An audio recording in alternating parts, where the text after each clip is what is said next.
अब अपने लघु उद्योग को पहुंचाइए आसमान की बुलंदियों तक। पानीपत में आलिशान ग्रुप लाए हैं हरियाणा का पहला सेंट्रल गवर्नमेंट द्वारा अप्रूव्ड आलिशान इको टेक्सटाइल पार्क, जहाँ state government subsidy, common infrastructure, R&D testing lab, training centre, workers hostel और भी बहुत कुछ। अब हर मुश्किल आसान है। अभी अप्लाई करें इंडस्ट्रियल प्लॉट्स और मल्टी स्टोरी फैक्ट्रीज के लिए। आलिशान इको टेक्सटाइल पार्क। अधिक जानकारी के लिए विजिट करें विलेज दीवाना, opposite police line, NH1 GT road, Panipat, और कॉल करें 8950690021।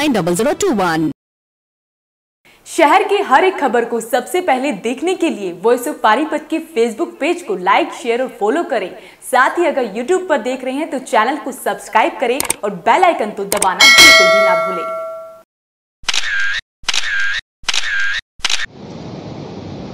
नमस्कार, आप देख रहे हैं वॉइस ऑफ पानीपत और मैं हूं आपके साथ कुलवंत सिंह।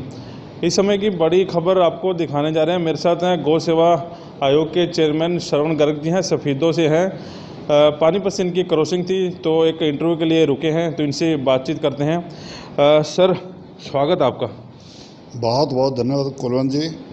सर, गौ सेवा आयोग के चेयरमैन बनाए हैं। पहले तो पब्लिक को हरियाणा की देख रही है, पूरा देश आपको देख रहे हैं। थोड़ी सी इंट्रोडक्शन आपकी हो जाए। श्रवण गर्ग क्या है?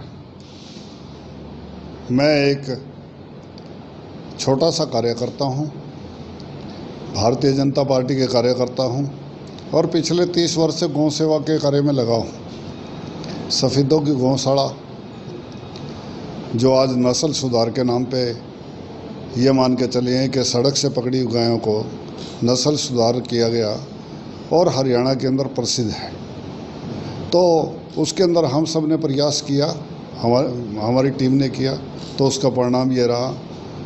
5 साल पहले मैं आयोग का सदस्य बना और आयोग के सदस्य माननीय मुख्यमंत्री मनोहर लाल जी के आशीर्वाद से बनाया। वहाँ कार्य किया, कार्यपत्ति देखकर माननीय मुख्यमंत्री जी ने मुझे चेयरमैन के रूप में आशीर्वाद दिया। अब आपके बीच में हूँ। गर्ग साहब, विपक्ष ये आरोप लगाता है लगातार है कि जब बीजेपी सत्ता में आई थी तो गौ सेवा के नाम पर लोगों को बरगलाया गया कि हम गौ भक्त हैं, गाय को लेकर हम बड़े चिंतित हैं। लेकिन अब आपने भी देखा होगा गौवंश जो है काफ़ी सड़कों पर है। उसको लेकर, क्योंकि बीजेपी के अब नेता दबी जवान भी ये कहने लगे हैं कि हिंदुत्व का नारा तो दिया था, लेकिन अब जो गौवंश हम लोग खुद देखते हैं सड़कों पर हैं, गलियों में हैं, इसको लेकर कोई आगे बना रहे हैं, रणनीति बना रहे हैं कि इनको जो है सहारा मिल सके? बिल्कुल आपने ठीक कहा कि भारतीय जनता पार्टी की जब सरकार आई तो हम गौ माता के लिए काम करेंगे, उन्होंने कहा और किया। आज से 5 वर्ष पहले जब भारतीय जनता पार्टी की सरकार ने थी, 6 साल पहले, उस समय गौशालाओं के लिए, गौ माता के लिए, गौवंश के लिए जितना कार्य हुआ पहले समय में 70 साल में और जितना 5-6 साल में हुआ आप सबको विदित है। लगभग 100 करोड़ रुपए की ग्रांट गौशालाओं में दी गई और वो इंफ्रास्ट्रक्चर के लिए दी गई, शेड बनाने के लिए डायरेक्ट ड्राफ्ट गौशालाओं में दिए गए। ये नहीं कि बीच में से बात यह है कि किसी तरह का कोई वो था। ये राजीव गांधी वाले 15 पैसे नहीं थे, यह 100 रुपये दिए और 150 रुपये लगे। गौशालाओं में 10 लाख रुपए दिए तो 15 लाख रुपए के शेड बनाए गौशालाओं ने। और इसके साथ साथ गौशालाओं के अंदर ऐसी मशीनें दी गई, गौमूत्रारक मशीन दी गई, गोबर से लकड़ी बनाने की मशीन दी गई, चारा काटने की मशीन दी गई, अन्य अनेक प्रकार की मशीनें, वो भी 90% सब्सिडी के साथ, और वो भी गौशाला ने अपनी खरीदी और ख़रीदने के बाद बिल पेश किए और उस पर 90% सब्सिडी गौ सेवा आयोग ने जारी कर दी। इसके अंदर कोई भी ये नहीं है कि इसी दुकान से खरीदनी है, कहीं से भी खरीदे और किसी अपने भाव देख के, अपनी क्वालिटी देख के खरीदे। तो ये सब हमने तय किया कि भाई इसके अंदर भ्रष्टाचार का कोई रास्ता ना रहे। इसी प्रकार से संवर्धन के लिए हमने कैंप लगाए, 250 कार्यकर्ताओं को प्रशिक्षित किया कि वो जैविक गौ माता के गोबर से खाद बनाकर जैविक खेती करवाएंगे। गौ माता के गोबर से, गौमूत्र से, दूध से अन्य जो पदार्थ बनते हैं उन पदार्थों को बनाकर गौशालाओं को आत्मनिर्भर बनाएंगे। लोगों को जहर मुक्त भोजन के रूप में या खेती के रूप में, खाद के रूप में या जीवन उपयोगी सामान के रूप में सामान गौशाला में बनाकर देंगे। जिससे लोगों का जीवन सुख में हो। लेकिन सवाल मेरा ये था कि जो बेसहारा गाय हैं, अब एक्सीडेंट हो रहे हैं, अब देख भी रहे हैं। पानीपत की बात की जाए तो सड़कों पर भी हैं, एक्सीडेंट का कारण भी बने हैं, परिवारों की मौतें भी हुई हैं। उसको लेकर क्या रणनीति आपकी? हमने जो सड़कों पर गायें हैं, सड़कों पर गाय पहले भी थी, परंतु वो क्या था कि कोई कानून नियम ऐसा नहीं था। सरकार की तरफ से खुली छूट थी जब कांग्रेस की सरकार थी, और उसके कारण क्या था कि कसाई उत्तर प्रदेश में, मेवात में, जहाँ भी बात यह है कि, और हरियाणा के बहुत हिस्सों के अंदर भी, और बार भी दूसरे प्रदेशों में भी हरियाणा से गायें चली जाती थी कटने के लिए, तो इसलिए सड़कों पर दिखाई नहीं देते थे, लोगों को पता नहीं लगता था। परंतु भारतीय जनता पार्टी की सरकार आने के बाद हमारे यशस्वी मुख्यमंत्री जी ने पहला काम क्या किया कि गौ हत्याबंदी कानून लागू किया, और जो कि भारत का सबसे कठोर कानून हरियाणा में लागू किया, जिसके परिणाम स्वरूप गायों की तस्करी रुक गई, और तस्करी रुकने के पश्चात वो सड़कों पर आनी स्वाभाविक थी। उस समय में जब गौ सेवा आयोग ने कार्य शुरू किया, हरियाणा के अंदर 325 गौशालाएँ थी, आज लगभग 650 गौशालाएँ हैं। उस समय 3,25,000 गौशालाओं में था, आज 4,50,000 गौशालाओं में है। परंतु समस्या इतनी बड़ी है कि भाई ध्यान नहीं दिया गया सारी बातों पे। अब हम योजनाबद्ध से लगे हैं, हम ब्लॉक स्तर की योजना बना ली है, जिला स्तर की योजना बना ली है, प्रांत स्तर की बना ली है, और प्रदेश के कई जिलों के अंदर ये अभियान ले लिया है कि जितने भी गायें गौशालाओं में रह सकती हैं उतनी गायें गौशालाओं में भेजें। जहाँ नंदीशाला है, नंदीशाला में जितनी व्यवस्था, मान लो उसमें 500 की व्यवस्था है और 450 गायें हैं गौशाला में या नंदीशाला में, तो उसमें 50 गायें और दे दें उनसे बातचीत करके। इस प्रकार से धीरे धीरे गौशालाओं में, नंदीशालाओं में, अभयारण्य में गौ माता को आश्रय दिया जा रहा है, क्योंकि ज़्यादा ज़बरदस्ती अगर उनसे होगी तो उसका परिणाम क्या होगा कि गौशालाओं में गाय को खिलाने के लिए नहीं होगा, वो फिर सड़क पे छोड़ देंगे, फिर समस्या वैसी की वैसी रहेगी। अब उनको उतनी दी जा रही है जितनी उनकी कैपेसिटी रखने की है। अब इसके साथ साथ हमने दूसरा कार्य किया है कि नई गौशालाएँ ग्रामीण क्षेत्रों में छोटी छोटी हम खुलवाने जा रहे हैं। जैसे आपको 350 और 650 का उदाहरण दिया मैंने, 350 गौशाला खुली। अब आपके सहयोग से, जो पत्रकार बंधु हैं उन सभी के सहयोग की अपेक्षा कर रहा हूं मैं। इसके साथ साथ समाज के पूरे के सहयोग से, समाज की जागृति से, हम सभी गौ भक्तों के साथ और प्रशासन के अंदर माननीय मुख्यमंत्री जी के, कृषि मंत्री जी के आशीर्वाद से हम ये योजना लागू कर रहे हैं कि हरियाणा के हर एक गांव में गौशाला हो, गौ सेवा केंद्र के रूप में। मान लो गांव के अंदर 20 गायें हैं और 20 गायों के लिए एक छोटा सा बाड़ा बना दें और उसके अंदर 4 नौजवानों की जिम्मेवारी लगा दें। मनरेगा की योजनाएं हैं, अन्य कोई योजनाएं हैं, उनके अनुसार भी समाज के सहयोग से भी 20 गायों की गौशाला चलाना कोई मुश्किल नहीं है, 50 की चलाना कोई मुश्किल नहीं है। गाँव के अंदर किसी किसान को ऐसी परिस्थिति आती है कि मान लो गौ माता को अपने घर में नहीं रख सकता, मान लो बच्चे बाहर नौकरी पे लग गए हैं या खुद वृद्ध हो गए हैं, ऐसी स्थिति आती है कि उसको छोड़ना पड़ता है। आज वो शहर की तरफ छोड़ जाता है क्योंकि गौशालाएँ भरी पड़ी है, गौशालाओं में लेने की स्थिति उनकी नहीं होती उतनी, तो उसके कारण सड़कों पे शहरों में भीड़ लग जाती है। तो हम गांव के अंदर ही वो किसान गाय को गौशाला में छोड़ दे, वहीं के वहीं उसका पालन पोषण हो और गांव ही उसका भरण पोषण करे। जो सरकार का सहयोग है, जो समाज का सहयोग है, वो उसको मिले, उस गौ माता के प्रति श्रद्धा भी होगी और वहाँ व्यवस्था भी बढ़िया होगी। ऐसी योजना हमने बनाई है। चारे की क्या व्यवस्था की जाए, क्योंकि गौशालों से कईयों से ये चीज़ सामने जरूर आई है कि चारा मुहैया नहीं कर रहा, प्रशासन कह तो देता है लेकिन चारा पहुँचता नहीं है। हाँ बिल्कुल, प्रशासन बात यह है कि चारे के लिए पैसे देता है, चारा कभी कहीं नहीं पहुँचाया।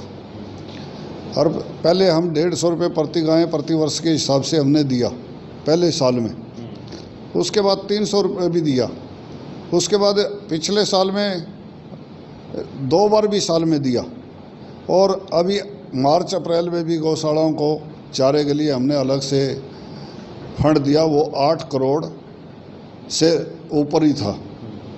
तो इस प्रकार से गौशालाओं का मतलब यह है कि जितना भी संभव होता है अधिक से अधिक हम सहायता देने की कोशिश कर रहे हैं। और हमारा प्रयास ये भी है कि हरियाणा के अंदर माननीय मुख्यमंत्री जी के मन के अंदर योजना ये है कि सीधी स्पष्ट के गौ माता को गौशाला में रहे, सुखी रहे और उसके साथ साथ गौशालाएँ आत्मनिर्भर बने। गौ हमारी माता है, माता कभी भी मांगती नहीं है, माता देती ही देती है। और हमने अपनी आक्रामकता के कारण या हमारी गलत योजनाओं के कारण उसको सड़कों पे ला दिया है। हम पुनः उसको स्थान देंगे, प्रतिष्ठित स्थान देंगे। और निश्चित रूप से एक दिन आपके बीच में ऐसा आएगा कि आप ये देखेंगे कि एक भी गौ माता सड़क पर नहीं है और जहाँ है वो सुरक्षित और सही है और सुखी है, ये निश्चित है। हमने इसके लिए नस्ल सुधार का भी काम किया है, पंचगव्य उत्पादों पे भी काम कर रहे हैं, जैविक खेती पे भी काम कर रहे हैं और उसके परिणाम धीरे धीरे आपको दिखाई देने शुरू हो जाएंगे। और जिलों के अंदर हमने जो योजना बढ़ाई है, आपको जल्दी ये खबर खुशखबरी मिलेगी कि इस ज़िले के अंदर एक भी गऊ सड़क पर नहीं है। कुछ दिन बाद ये मिलेगा कि दूसरे ज़िले में भी ऐसा ही हो गया और एक दिन हरियाणा में ये स्थिति आएगी, कोई भी ज़िला ऐसा नहीं होगा जिसमें कोई गौ माता सड़क पर हो। गर्ग साहब, जैसा कि बता रहे हैं कि पैसा खूब भेजा जा रहा है, अभी 8 करोड़ की बात की, आगे भविष्य में इनकी मॉनिटरिंग करने के लिए आप स्वयं नज़र रखेंगे कि जो पैसा रिलीज़ किया जा रहा है वो वाकई गौशाला में पहुंचा जा रहा है? इसके लिए हमने मॉनिटरिंग कमेटी बनाई हुई है। हर ज़िले के अंदर एडीसी के अंतर्गत एक कमेटी बनाई है जिसमें डीडीए है, आयोग का सदस्य है, गौशाला सेवा संघ का सदस्य है और इस प्रकार से गौशालाओं के प्रतिनिधि हैं।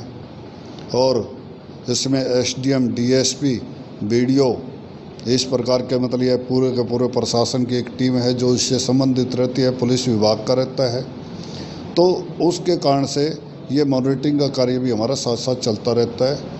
तो हमारे को ऐसा नहीं लगा कि हरियाणा के अंदर किसी गौशाला में 10 लाख या 5 लाख रुपए दिए हैं तो 5 लाख की जगह 7 ना लगे हों और 10 की जगह 15 या 12 या 14 या 18 ना लगे हों। गौशाला के अंदर 1.5 गुणे 2 गुणे, क्योंकि 10 लाख में 5 लाख में शेड नहीं बनता। वो जो बाकी पैसा मान लो कम रह जाता वो अपने पास से समाज से चंदा मांग के समाज के सहयोग से गौशाला पूरा करती है अपना शेड। और इस प्रकार से हरियाणा के अंदर बहुत शेड बने और बहुत गौशालाओं के अंदर आयोग ने अनुदान दिया है। अभी जो गौशाला चला रहे हैं अभी वर्तमान में, उन्होंने आपसे मिलना हो, बातचीत करनी हो, अपनी समस्याएं आपके साथ साझा करनी हो, आपको देख रहे हैं वो लोग, तो कहाँ मिल सकते हैं? कैसे आसानी से आपके साथ मिला जा सकता है? मेरा हरियाणा के अंदर लगभग सभी ज़िलों में प्रवास रहेगा और कार्यकर्ताओं को साथ लेके, गौ भक्तों को साथ लेके ही मुझे कार्य करना है। और जहाँ तक फ़ोन की बात है, फ़ोन पे भी मैं हर समय उपलब्ध हूँ। यहाँ हूँ, मान लो क्षेत्र में प्रवास पे हो तो वहाँ मिल सकते हैं। पंचकुला माता मनसा देवी मंदिर के प्रांगण में लाजवंती भवन के अंदर गौ सेवा आयोग का कार्यालय है। कभी भी वहाँ संपर्क करके फ़ोन करके मेरे से मिल सकते हैं, आ सकते हैं। और निश्चित रूप से जो भी समस्या होगी, जिस तरह की बात होगी, जितनी मेरी समर्थ है उससे ज़्यादा समाधान करने की कोशिश करूँगा। लास्ट सवाल, क्या मानते हैं कि गौ तस्करी के जो मामले थे वो पहले से घटे हैं? कुछ फ़र्क पड़ा उसमें? बहुत बड़ी मात्रा में घटे हैं और हरियाणा के अंदर तो इतनी बड़ी मात्रा में घटे हैं कि पूरे देश के अंदर हरियाणा एक उदाहरण है। और जिसका परिणाम आप देख रहे हो, सड़कों पर गौवंश और गौशालाओं में भी 1.25 लाख जा चुका, उसके बाद भी सड़कों पर है। तो उसका परिणाम ये दिखाई दे रहा है। अब समाज को ही चेतना पड़ेगा कि आखिर ये बात यह है कि सड़कों पे अपने आप तो पैदा नहीं हुई, इसको किसी ने छोड़ा है और दूध पी के छोड़ा है, या बात यह उसने अपने पास रख के उसके बाद मतलब यह है कि जब उसको ये लगा कि अब नहीं तो रुक सकता तो उसने जब छोड़ा, जब वो सड़कों पर आई है। तो हमें समाज को ये सोचना पड़ेगा, गौ माता के प्रति जो श्रद्धा प्यार जो गौ माता हमारे को देती है जीवन के अंदर, गौ माता को ऐसा स्थान दिया है हमारे शास्त्रों ने कि गौ माता में 33 करोड़ देवताओं का वास है। और दूसरा, वेद की भाषा में कहे 33 कोटि देवताओं का है, 33 प्रकार के देवताओं का वास है, जिसमें सभी देवताओं का वास है। वो देवताओं की माँ हुई, अर्थात देवता अर्थात देने वाला। गौ माता देने वाली है। हमारी आक्रामकता ने खराब कर दिया है। पुनः ऐसी स्थिति आपके सामने आएगी कि गौ माता फिर पुनः देगी और जीवन के अंदर जहर पीने से लोगों को बचाएगी और जीवन दोबारा लोगों का सुखी होगा। तो श्रवण साहब से हमारे साथ दावे अच्छे हैं, लेकिन अब ये ज़मीनी हकीकत कैसे बन पाएगी, आने वाले वक्त में इनसे फिर से बातचीत करेंगे। लेकिन आश्वासन दिया है कि गायों के भी, गौवंश के भी अच्छे दिन आएंगे, तो हम लोग भी इंतज़ार करेंगे। इस इंटरव्यू को ज़्यादा से ज़्यादा वायरल जरूर करें ताकि हर आम आदमी तक ये इंटरव्यू पहुँच सके। वॉइस ऑफ पानीपत के लिए आशु पंचाल के साथ कुलवंत सिंह। 25 सालों से पानीपत शहर का सबसे भरोसेमंद showroom Balaji electronics. Balaji showroom करे आपके जीवन को और भी कंफर्टेबल। फेस्टिवल धमाका ऑफर बालाजी इलेक्ट्रॉनिक्स में 32 इंची स्मार्ट LED केवल 12,990 रुपए में।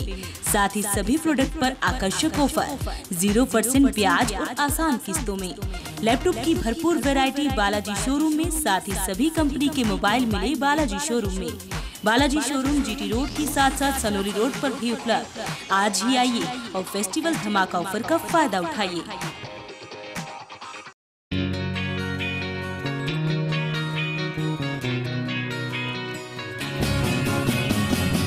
नया सा है आसमां का रंग, नया सा है